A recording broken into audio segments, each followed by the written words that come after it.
Plano de aula. A estruturação. Um plano de aula deve ser composto dentro de uma estrutura fundamental, a qual contempla um núcleo de aspectos teórico-metodológicos. Essa estruturação permite que o plano seja devidamente informativo, apresentando todos os dados basilares sobre certos tópicos, preservando ao mesmo tempo clareza e objetividade. Em suma, um plano de aula satisfatório deve ser informativo e objetivo bastante para que um professor da mesma área, dispondo de um bom arcabouço de conhecimentos, seja capaz de ministrar uma aula a partir dele. Para tal, utilizamos uma linguagem padrão. Apesar de eventuais variações locais, essa linguagem tem suas normas. A primeira parte de um plano de aula consiste da identificação. Toda aula tem uma inserção específica, a qual é reconhecida pelos dados dispostos nesta seção. Identificação. Componente curricular. História. Professor. Nome e titulação completa do docente que elaborou o plano em questão. Período. Série. Ano. Insere-se aqui o recorte da classe para a qual será ministrada a aula, por exemplo, 6º ano do ensino fundamental ou 2º do ensino médio. Turno. Insere-se aqui o turno no qual a aula será ministrada, sendo norma a classificação matutino, vespertino ou noturno. Data da aula. A delimitação da aula dentro do cronograma geral, por exemplo, 10 de fevereiro de 2025. Após os dados de identificação, insere-se o tema, ou seja, o recorte geral de conteúdo a ser ministrado. O tema tende a ser mais genérico que específico, pois é mais um rótulo e uma guia para os procedimentos desdobrados mais à frente. Um exemplo seria a disposição a seguir. Tema. Conteúdo. Brasil Colônia.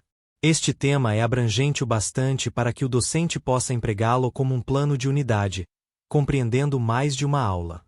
Ao longo de 5 aulas, por exemplo, este tema poderia ser fragmentado em subtemas. Aula 1. Fase inicial da colonização portuguesa. Aula 2.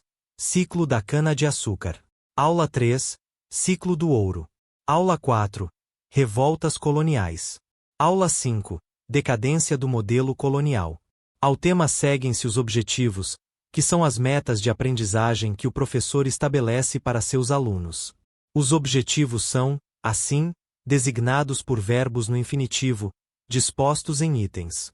O objetivo geral, mais amplo, deve servir de abrigo conceitual para as metas menores, os objetivos específicos, os quais dizem respeito aos pormenores de um assunto. Objetivos. Geral. Conceituar a conjuntura do Brasil colônia. Específicos. Situar o período abordado na duração. Apreender os conceitos de colônia e metrópole, comércio atlântico de escravos, escravidão negra e ciclo econômico. Compreender a historicidade e as subjetividades do período. A próxima etapa compreende os procedimentos. Aqui o autor do plano detalha o como fazer da aula a ser aplicada.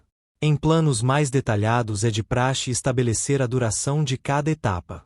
Podemos dividir os procedimentos em 3 etapas: apresentação ou introdução, desenvolvimento e síntese integradora. Procedimentos. Apresentação, 10 minutos. Recursos, livro didático, quadro didático. O conteúdo será introduzido de modo expositivo dialogado. Discutiremos, inicialmente, o conceito de colônia, algumas especificidades do caso brasileiro e suas implicações mais imediatas, como a língua herdada dos portugueses e as principais matrizes culturais e étnicas que contribuíram para a formação de nosso cenário nacional. É de se esperar que a duração da apresentação seja curta, posto que ela se presta essencialmente a estabelecer o tema, não se debruçar sobre ele com riqueza de detalhes. 5 a 10 minutos é um tempo satisfatório para a introdução de uma aula de 50 minutos, posto que deverá apenas preparar os alunos para os conceitos principais. Desenvolvimento, 30 minutos. Recursos, material didático, quadro didático. Ainda em uma abordagem expositivo-dialogada, explicaremos como a história do Brasil colônia é pautada essencialmente pela divisão em ciclos econômicos e pela utilização de mão de obra escrava, tornando claro o caráter exploratório do governo português sobre a colônia brasileira. Para tal, usaremos imagens e excertos de textos coloniais, escritos por missionários e viajantes do período. Finalizaremos esta sessão discutindo o impacto das diferentes matrizes culturais sobre nossa configuração social atual. O texto do desenvolvimento, por sua vez, será necessariamente mais extenso, porque se refere ao corpo principal da aula, compreendendo todos os conceitos nucleares da aula em maior detalhamento. Dependendo da estrutura da aula e do número de conceitos a serem abordados, o desenvolvimento pode ocupar de 25 a 40 minutos de uma aula de 50 minutos. Síntese integradora: 10 minutos. Recursos: material didático, quadro didático. A explanação será finalizada com uma retomada das categorias de colônia e metrópole, comércio atlântico de escravos, escravidão negra e ciclo econômico, examinando o nível de compreensão dos alunos. A síntese integradora consiste na porção final da aula. É de se esperar que seja tão breve quanto a apresentação, servindo de encerramento para a explicação prévia e avaliação do sucesso da explanação.